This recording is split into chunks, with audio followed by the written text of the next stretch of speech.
I heard a theory that I think has some merit, and it's basically that Marvel in particular, with how they've gathered creators, where they've gone to look for creators, where they've gone to kind of bring them in.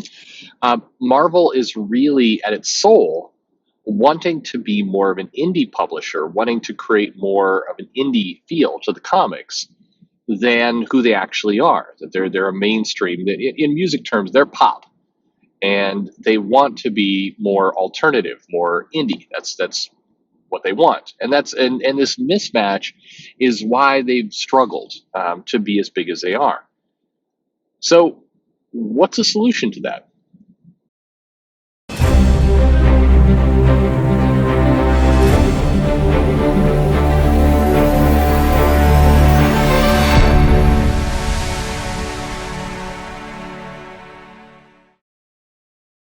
Hey everybody, this is Perch. I think that this theory, as I mentioned, I think has a lot of merit to me. I think it explains quite a bit, and I think it why Marvel, as an outsider or as a retailer going through the solicitations, watching it closely, it often feels like Marvel's in a battle with itself. That it's putting out content and in a very confused way. It's like they're sitting on the number one brand in comics, which they are. They're the number one company. They have arguably the most recognition. I mean, you could say Batman, Superman definitely are up there too, or maybe stronger. I think Batman probably has stronger worldwide recognition than Marvel does. But Spider-Man, Captain America, Thor, Hulk, the X-Men, those are nothing to shake a stick at. And kind of pound for pound, Marvel probably has more of a mainstream audience appeal. And if you look at the sales and kind of what people have gravitated to lately, and especially the rise and success of Donny Cates, it's Donny is coming in and he writes kind of I mean, darker or edgier stories, but he writes them definitely as kind of summer blockbuster style material.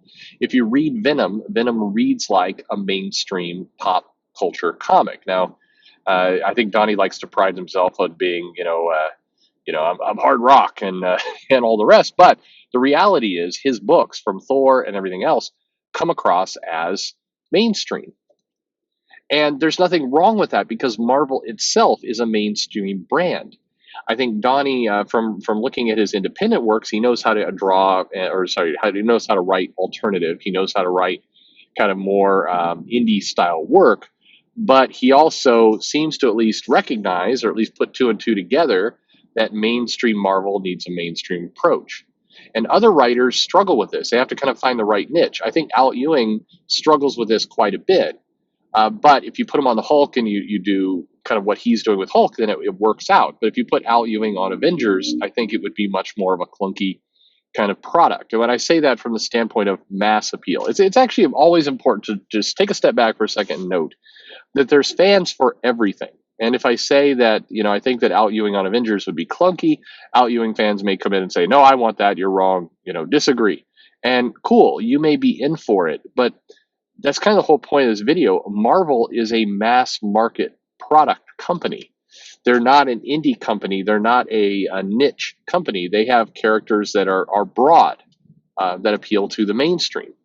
Unlike basically Marvel and DC are in this place, and nobody else is. And so when Marvel's putting out their core titles, and this is the big miss people often get when they talk about kind of the diversity factor of like Marvel needs to go back to basics, and it gets wrapped up in a bunch of social things, but they're missing kind of the obvious, which is what they mean by back to the basics is broad mainstream style of art and story, something that can be picked up and consumed by everyone. In the music industry, this is pop. This right now. It's like you're going to make songs and you're going to have bands that fit the radio, that fit easy pickup. They're written for hits. And a lot of people who are music fans will look at that and say those aren't true artists, or they're there's too much studio work, too much auto tune, too much this or that. These are not real musicians. And that gets into always the debate about what is a real musician and everything else. But in comics, there's writing for the mainstream, which Marvel is, or there's not. There's writing for indies and writing for more of a niche, or letting things really explore. I was a fan of Al Ewing's The Ultimates, but The Ultimates was not a mainstream book. A lot of Hickman's work was not mainstream, and then Hickman kind of figured out how to make it more mainstream. But even Hickman is not, as mainstream as, say, Donny Cates. Donny Cates writes in such a way that's going to be mass market pop appeal. And King in Black's definitely going to fit that model.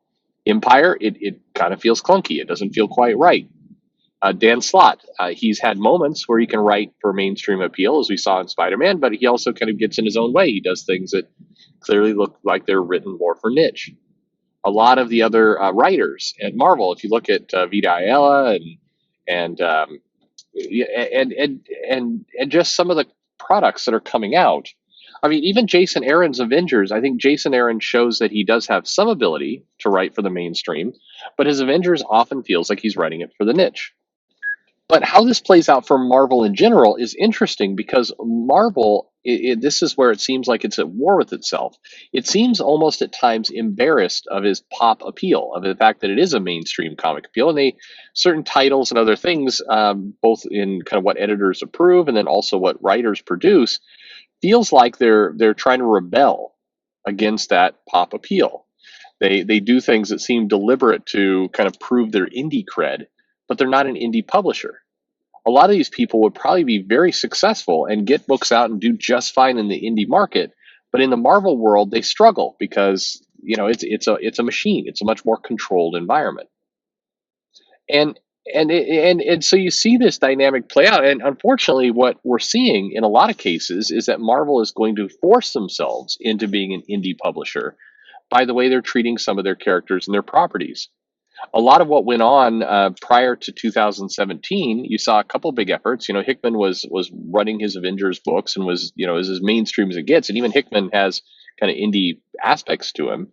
You look at the other books that were coming out, what they were trying with all kinds of different titles. It had the feel of trying to really be an indie comic company, not a mainstream comic company. So this is one of those things where you have to at some point just be true to who you are. Marvel, with as a big brand owned by Disney, everything else, they're not going to be the alternative darling, the indie playground company. They're just not.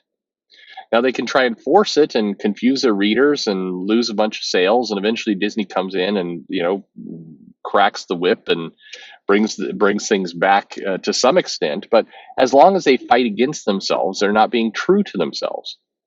This is going to be a very weird analogy some people object to, but it feels in some cases a little bit. And I had a guy who used to work at my shop, and he was gay, but he was not out. So everybody around him knew he was gay. He was hiding the fact. We saw that as kind of sad because we wanted him to just be comfortable with who he was. Everything was we were all fine with it. Nobody cared. We were all good. But he had to go through this process himself. We weren't going to Bendis him into outing that he's gay. He'll do it when he's ready. But his struggle reminded me a lot of kind of how Marvel feels at times, where it's like they're trying to be something they're just not. They are at their soul a pop culture, mass market, big property company. That's what they produce. That's what people come to the show for. That's what Disney paid for. It's what they want. It's how they're marketed. That's how their sales and distribution strategy. I mean, I feel for some of the people in the sales and distribution arm at Marvel who are trying to just shop this stuff as mass market comics, and they're having to kind of battle, cutesy, bizarre solicitations and stories that feel very, very indie based, and it's a constant back and forth with this company that just never feels natural, and it comes across to the readers that way. And I think that's where ultimately Marvel has to come to grips with itself and who it is. I think DC is much better or much more comfortable with who it is. But as I watch, I think this is some of the churn and things you get out of Bendis' Superman. Bendis' Superman is written in such a way that feels, intended for fans of Bendis. And here's where I just think, why are people struggling with this? I have to believe that, for example, if Bendis just kind of got a good creator, did something in Image, made himself, do his version of Saga, do whatever his thing is, his character, his IP. I think he'd probably be wildly successful. He'd be writing to his strength. He'd be writing to characters that were strong. I think that his work on powers and other things was very hit and miss, and in terms of when it was released, it was not consistent, and everything else. And even that got quite a bit of pickup from the mainstream. I mean, if that can get it, I mean, look at Saga. You can make yourself so much more money and own your property and get that connection to Hollywood. But the challenge is, by doing Superman, it almost exposes him as writing something that just doesn't quite fit. Now, again, you may be a fan of Superman. That's cool. You may be a fan of a lot of these independent comics as they come out. If you look at the X-Men line and you see kind of the newer books like X Factor and others, it has the feel of something that is written as an indie book, and that may appeal to you. But it's weird for that indie book to be crammed under a Marvel banner. I think that's my point. And as long as this struggle goes on, it creates a very awkward, very confusing company to a lot of people in terms of how they're supposed to consume it. It's weird. I think Marvel got very successful, and they seem at times embarrassed of their success, or like they have to kind of rebel against it or prove themselves, or basically say no, we're not the popular ones, we're not we're we are not pop music, we are not Taylor Swift, we're kind of these indie bands you've never even heard of. Such so cool indie bands you never heard of. It's like, no, but you're Taylor Swift. That's how it feels. I don't know. What do you think? Leave a comment below. Let me know what you think about this series. I think it really fits, and I think it's why Marvel at times feels so disjointed and odd. Is that they're really just trying to be somebody they're not. Leave a comment below. Hey, subscribe if you like this video. Please subscribe. Check it out. All the other things. There's so many videos here. It's nuts. Follow me on social media. Send me an email. Most importantly, thanks for listening.